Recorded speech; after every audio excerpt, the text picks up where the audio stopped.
Just the other day, we talked about the fact that in the US, old iPhone 7 are buying more often than the new iPhones 8. Earlier, there were reports that the iPhone X didn't spoil sales of iPhones 8. Apple never reveals information on sales of specific models, so we will never know how much worse are the new iPhones 8 compared to last year's models. Meanwhile, another piece of rumors about the poor demand for the iPhone 8 had a corresponding effect on the company's shares, which fell in price by about 2.5%. This time, it is also reported that Apple allegedly halved the volume of orders for the iPhone 8 and iPhone 8 Plus in November and December.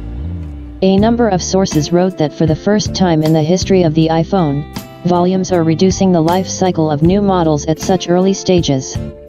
It is also reported that Apple compensates for the decline in orders for iPhone 8 and iPhone 8 Plus by increasing orders for the iPhone X model.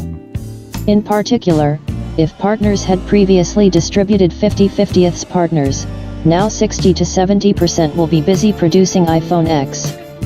Note that pre-orders for the iPhone X model will be opened only on October 27th, and sales of the device will begin a week later, on November 3rd.